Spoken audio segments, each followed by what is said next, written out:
आदाब दोस्तों, मैं हूं हैदर अली और आज हम बात करेंगे दिल्ली के अंदर स्थित निज़ामुद्दीन में लाल मस्जिद की। जी हां, ये वही लाल मस्जिद है जिस पे पिछले कई सालों से सरकार की नज़रें जो हैं वो गड़ी हुई हैं और इसका एक बहुत बड़ा जो कब्रिस्तान था वो पहले ही सरकार द्वारा एक्वायर किया जा चुका है। आखिरकार ऐसी क्या वजह है कि चाहे सेंट्रल गवर्नमेंट हो या स्टेट गवर्नमेंट हो, इन सब को मस्जिद और मस्जिद की जो जगहें हैं वही पसंद आती हैं एक्वायर करने के लिए।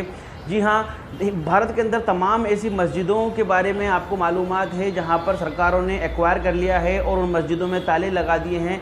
ऐसे ही दिल्ली के अंदर निज़ामुद्दीन में एक मस्जिद है जो कि लाल मस्जिद के नाम से फेमस है। CGO कॉम्प्लेक्स के जस्ट बैक साइड के अंदर ये मस्जिद है, ऑन रोड पे ये मस्जिद है और ये मस्जिद बहुत पुरानी मस्जिद है और दिल्ली वक्फ बोर्ड के अंदर भी ये गज़ट के अंदर इसका जो पेपर हैं पूरे के पूरे कंप्लीट हैं। इसके अलावा लगातार इस मस्जिद पर जो है सरकार की निगाहें बनी रहती हैं और जो है अभी हाल ही में फिर दोबारा से जो निज़ामुद्दीन के SHO हैं वो वहाँ पहुँचते हैं और जो वहाँ मुतवल्ली है उसको ये कहा जाता है कि भाई ये मस्जिद को जो है अब तोड़ने के ऑर्डर आ चुके हैं। हालांकि जब निज़ामुद्दीन पुलिस स्टेशन जाके बात की जाती है तो वो इस बात से बिल्कुल डिनाई कर देते हैं, लेकिन कहने का मतलब ये है कि इस प्रकार की सियासतें आखिरकार सरकारें क्यों करती हैं और मस्जिदों को ही हमेशा निशाना क्यों बनाया जाता है। अब जब से ये मस्जिद का दोबारा से मामला शुरू हुआ है तो कल जुमे के दिन वहाँ पे तमाम सैकड़ों लोगों ने जाके नमाज़ पढ़ी, जहाँ पर मौजूद एडवोकेट शाहिद अली साहब भी थे जो कि सुप्रीम कोर्ट के एडवोकेट हैं। उन्होंने क्या कहा है इस मस्जिद के बारे में एक दफ़ा आप देखिए। इस मुल्क को आज़ाद करवाने के लिए आपने, आपके बड़ों ने, हमारे बड़ों ने कुर्बानियाँ दी हैं, अपना खून दिया है, अपना खून देकर के इस मुल्क को आज़ाद करवाया। क्या हमारे उन बड़ों को तकलीफ नहीं होगी जिनकी कब्रें यहाँ पर हैं या जिनकी कब्रें कहीं और भी हैं, जिन्होंने इस देश को आज़ाद करवाने के लिए अपना खून दिया, जब उनको ये बात का एहसास होगा कि साहब हमारी कब्रें या हमारी जो हड्डियां थी उस जमीन के नीचे से निकाल के फेंक दी। इस कब्रिस्तान में जो तकरीबन 12 एकड़ का कब्रिस्तान है, कब्रिस्तान को ऑलरेडी कब्जा कर लिया CRPF ने, चूंकि उनके पास ताकत है, ताकत के बल पे, कानून के बल पे नहीं, ताकत के बल पे। और उसको कब्जा करने के बाद में कब्रों को तोड़ा ताकत के बल पे, कानून की ताकत से नहीं, अपनी उनकी जो बात उनके पास गन होती है उसकी ताकत से। एक भी ऑर्डर उनके पास किसी भी अथॉरिटी का नहीं है जो कि उनको ये इस बात की परमिशन देता हो कि आप तोड़ दीजिए कब्रों को, आप कब्रिस्तान को कब्जा कर लीजिए। जिस अलॉटमेंट लेटर की वो बात करते हैं वो अलॉटमेंट लेटर भारत सरकार ने दिया CRPF को कि आपको अलॉट कर रहे हैं, जबकि इस जमीन को दिल्ली का जो गजट है 1970 का उसमें वक्फ बोर्ड में दिखाया गया है। तो यानी कि इसमें दो मालिक, भारत सरकार कहती है हम मालिक और वक्फ बोर्ड कहता है हम मालिक। तो इसका जो बेसिक डिस्प्यूट है ओनरशिप का भी वही डिस्प्यूटेड है, वही क्लियर नहीं है। भाई गजट से तो बड़ा कोई डॉक्यूमेंट नहीं होता ना हमारे मुल्क में अंदर। जब गजट में ये कहा गया है कि ये वक्फ बोर्ड की जमीन है तो भारत सरकार किस बेस पे कह रही है हमारी जमीन है, या भारत सरकार ने कह भी दिया हमारी जमीन है तो क्या वो सिर्फ कहने से मालिक बन जाएंगे या इसलिए मालिक बन जाएंगे? उनके पास ताकत है, धन की ताकत है। मैं फिर कह रहा हूँ, जिम्मेदारी के साथ कह रहा हूँ, कोई भी उन्होंने अथॉरिटी से ऑर्डर नहीं लिया इस कब्रिस्तान को तोड़ने का या इस मस्जिद को तोड़ने का, जो वो अपने आजकल ख्याल पाले हुए हैं कि इस मस्जिद को हम शहीद कर देंगे। यहाँ पर आपसे आज जो रूबरू हुए हैं उसकी वजह पीछे ये है कि परसों यहाँ पर इन्होंने बताया कल्लू भाई ने कि SHO आए निज़ामुद्दीन के, उन्होंने कहा जी आपकी मस्जिद को तोड़ने के लिए हम लोग आने वाले हैं, आप इसे खाली कर दीजिए। भाई किस ग्राउंड पर तोड़ने के लिए आने वाले हैं? कौन सा ऑर्डर आपके पास है तोड़ने का? एक कानूनी प्रक्रिया हमारे मुल्क में, हमारा मुल्क कानून का मुल्क है, बार बार मैं कहता हूँ, और कानूनी प्रक्रिया वो ये है कि आप पहले ऑर्डर करवाइए कंसर्न अथॉरिटी से, ऑर्डर करवाने के बाद तो ऑर्डर सर्व कीजिए, उनको नोटिस देकर बुलाइए, उनकी बात सुनिए, उनकी बात सुनने के बाद में आप ऑर्डर करिए।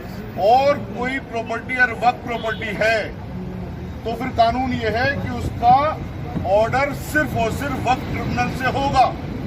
दफा 85 वक्फ एक्ट 1995 की किसी भी केस को किसी भी कोर्ट में चलने से रोक देती है, सिवाय वक्त ट्रिब्यूनल में चलेगा।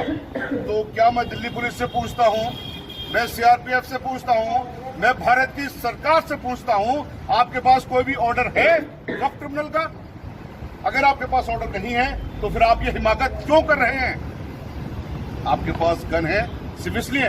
हमारे पास कानून की ताकत है, हमारे पास बाबा साहेब अम्बेडकर का दिया हुआ कानून है, संविधान है, और वो कानून ये कहता है कि इस मुल्क के अंदर सब बराबर हैं, और वो कानून ये कहता है कि सबको अपने अपने मजहबों को मानने का अधिकार है, अपनी अपनी दरगाहों को, अपनी अपनी जो हमारी इबादत गाह हैं उनकी हिफाजत करने का अधिकार है। हमें ये अधिकार हमारा कॉन्स्टिट्यूशन देता है कि अपनी मस्जिदों की हिफाजत करें, अपनी दरगाहों की, अपनी खानकाहों की हिफाजत करें।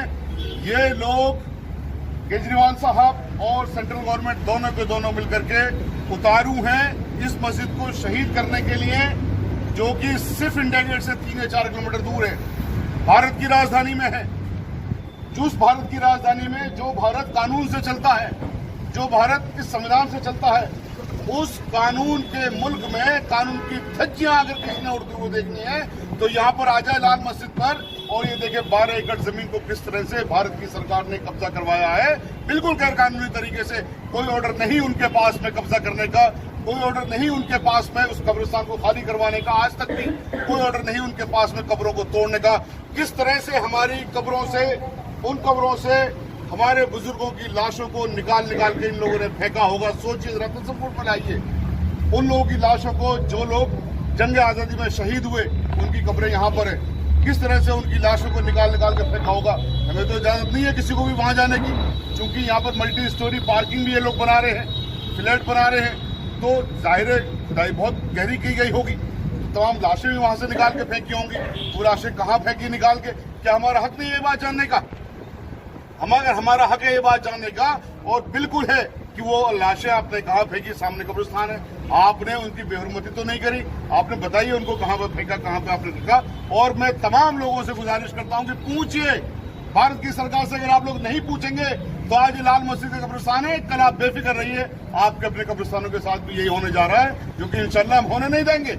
यहाँ हो गया इसलिए कि यहाँ पर वो लोग ऑलरेडी कब्जा कर चुके थे, हम लोग बाद में यहाँ पर पहुंचे, लेकिन जब हम लोग पहुंचे तो अल्लाह का शुक्र हमने उसको बात नहीं होने दिया। इंशाल्लाह हम होने नहीं देंगे, लेकिन अगर आप लोग नहीं जागे तो उनकी कोशिशें लगातार बढ़ती रहेंगी, और फिर बहुत मेहनत करनी पड़ेगी, बहुत ज्यादा मेहनत करनी पड़ेगी। आज की डेट में आप सिर्फ इतना कर सकते हो कि अपने हकों के लिए जाग जाइए, इस मस्जिद में खुदारा आकर के नमाज पढ़नी शुरू कर दीजिए, जो कि आपका हक है।